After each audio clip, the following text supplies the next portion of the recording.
was talking about? That's so incompetent? Or he was lying through his teeth to get the votes of people? Putang ina ninyong lahat. Martin Romualdez, Lisa Marcos, Bongbong Marcos. Anong ginawa ko? Binigay ko sa DepEd! Putak na mukha! Wala ka nga posisyon sa gobyerno, namimigay ka ng pera ng gobyerno eh!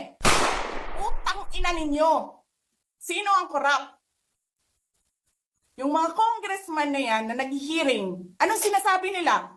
Pagkatapos, pag na-off na ang mic, pag wala ng media, pasensya na kayo ha. Kailangan kasi namin ng pera. Mag-eleksyon na kasi. Lisa Marcos, naalala mo? Nagpadala ka sa akin ng video? Sinabihan mo ako saan kukunin ang pera. Pinakita mo ang muka ng tao doon sa video message mo. Hi, Nikki. This is she's been working with us for the longest time. We trust her.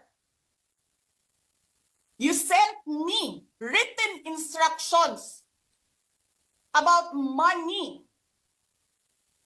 Millions a month. Anong nakalagay doon sa envelope? DepEd! Anong ginawa ko? Binigay ko sa DepEd! Putak na mukha!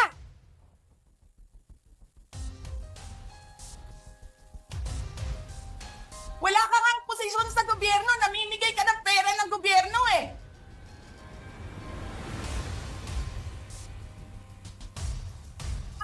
Sisirahin nyo yung tangal ng mga kasama ko sa Office of the Vice President.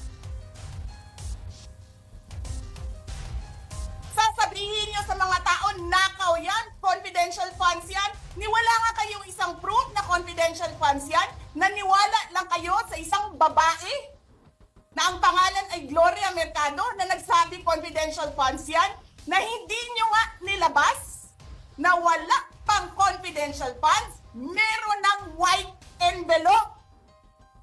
Kasi 2022 pa lang, tangina mo ka, may utos na ng pera sa DepEd. Tapos kami yung nagsisinungaling? Nagbibigil ako eh. Kasi gusto ko lang magtrabaho. Gusto ko lang tapusin nyo na yung show ninyo dyan sa House of Representatives para makabalik na kami sa trabaho namin. Tapos ganyan ang gagawin ninyo sa amin dahil hindi kami sumusunod sa inyo? Dahil ayaw na namin tumulong sa inyo?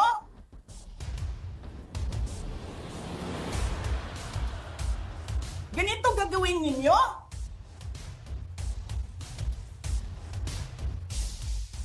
Presidente ka, may speaker ka na involved sa bribery ng Supreme Court justices.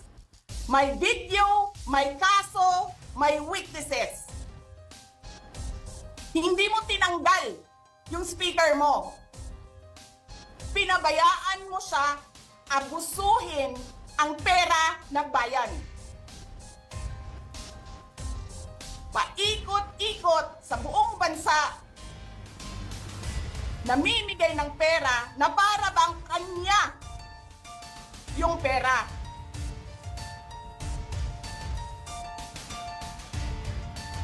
Eh di ba nga, lagi niyo sinasabi separation of powers? Anong trabaho ng legislative branch? Gumawa ng batas. Anong ginagawa ni Martin Romualdez? Nagdidirect ng DSWD, namimigay ng ayuda,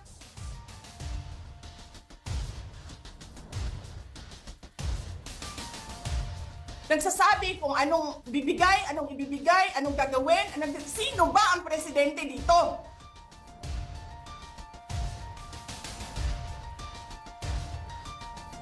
Alam nyo, alam namin, mali ang ginagawa ninyo. Sinabihan ko lang mga kasama ko sa Office of the Vice President, pasensya na, sumunod na lang tayo para matapos na sila. Tapos ganito ang gagawin ninyo? Alam namin, walang contemptuous doon sa ginawa ni Yusek Lopez. Wala. Lahat ng tanong, sinagot niya. Pumunta siya. Maayos siya kumausap. And then sasabihin ninyo sa amin, bakit kami susulat sa COA? Bakit hindi kami susulat sa COA? Hindi tapos ang appeal namin. Hindi tapos ang audit namin. Tapos puhaghag na ninyo dihatanan ang gisubmit namo sa COA? Hindi. Sobra kahayahay ninyo ng mga tao. Kaming lahat, sa Office of the Vice President, Monday to Friday ang mga trabaho namin. Sa ibang opisina, Monday to Friday. I'm not saying na bawal yan. But, alam mo yon, that is something that civil service should think about. May mga opisina ng gobyerno, 4 na araw lang pumapasok. Yung iba, 5 araw pumapasok. Nandyan sa daan, sa init, sa ulan, nandun sa bundok, naglalakad, tumatawid ng mga sapa. Monday to Friday, mga government employees. And then we have a House of Representatives. Monday to Thursday lang ang trabaho.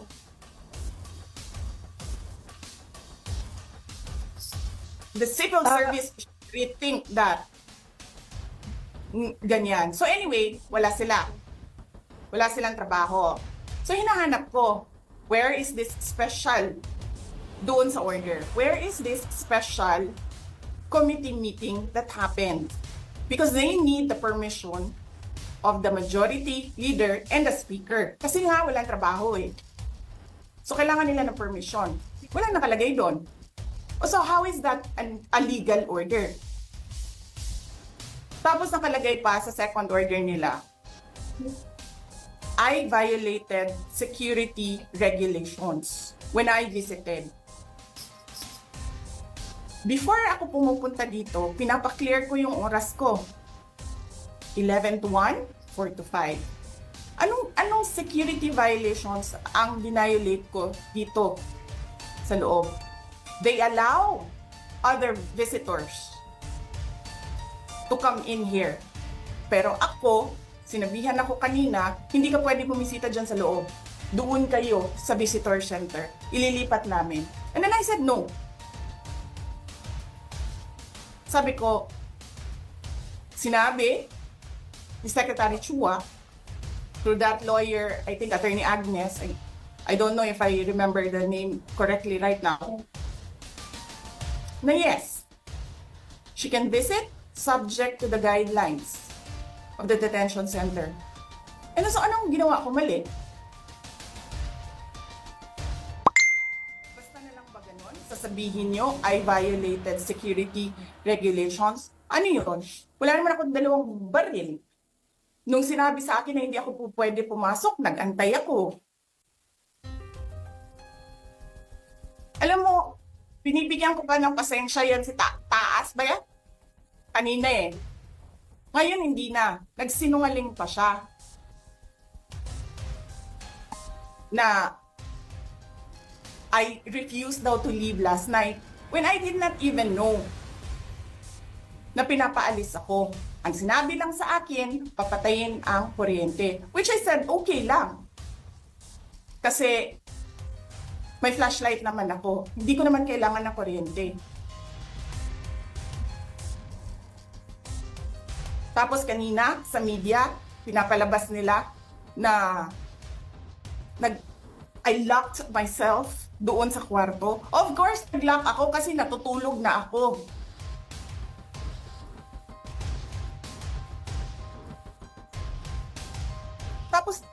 what? Bawal ako magstay sa opisina ni Congressman Pulong Duterte. Bakit? Is not that government property? I was allowed by the lawful occupant and possessor of that office to stay there, to assist a detainee who is inconsolable right now, na hindi mo na alam kung yung sakit niya sa likod is a heart attack o ano, kasi hindi nila pinapapasok yung doktor. 'Di ba? So yes, hinahanap ko kanina. Sabi ko, where is this permission from the speaker na meron kayong committee hearing kanina in the dead of the night to give an order na i-commit doon sa correctional facility? And where is the rule that says kapag may violation sa detention facility ay ililipat sa correctional facility?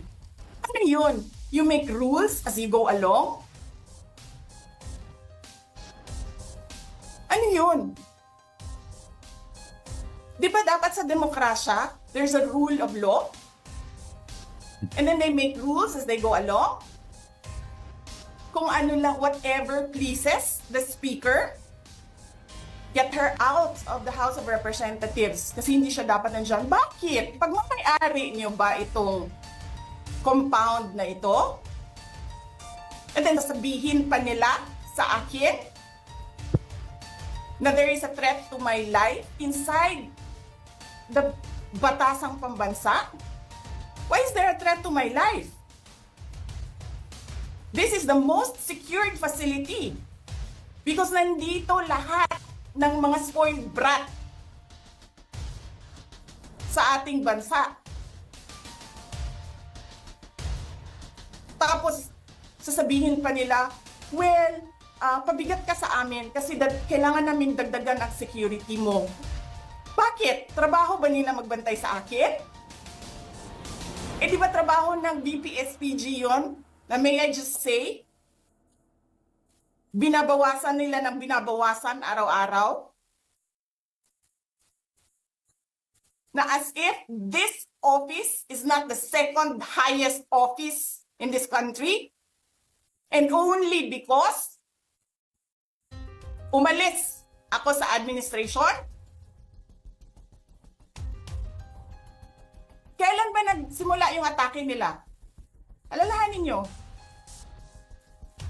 Diba? After ako nag-resign sa DepEd? Kailan ba nagsimula yung pambabastos nila? Last year. After that meeting with the Makabayan Bloc and Martin Romualdez.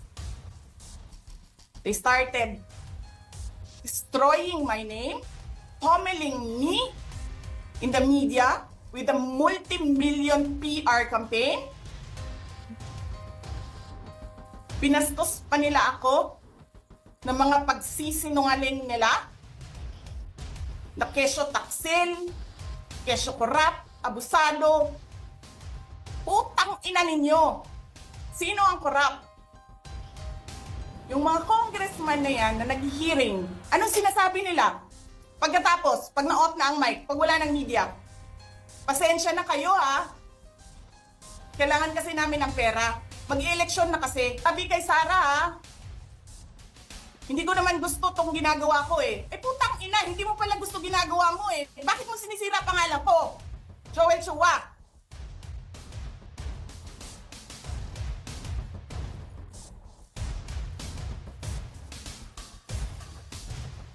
Ganyan.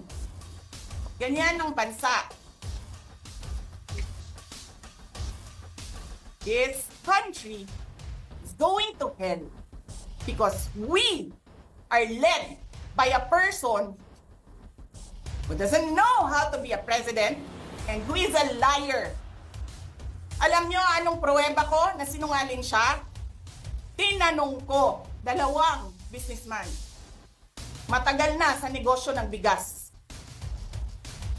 Because I was concerned. This is a campaign promise. 20 pesos na kilo ng bigas. And so, I really sat down and talked to a businessman. Sabi ko, sabihin mo sa akin, kung magagawa ba yung 20 pesos? Sabi niya, hindi. Napaka-imposibleng gawin yan. Because more than 20 pesos ang cost. Paano ka magbenta ng palugi? So tinanong ko, nagsinungaling ba siya nung sinabi niya? And then he said outright, yes. It's either he did not know what he was talking about, that's so incompetent, or he was lying through his teeth to get the votes of people. Putang ina ninyong lahat. Martin Romualdez, Lisa Marcos, Bongbong Marcos.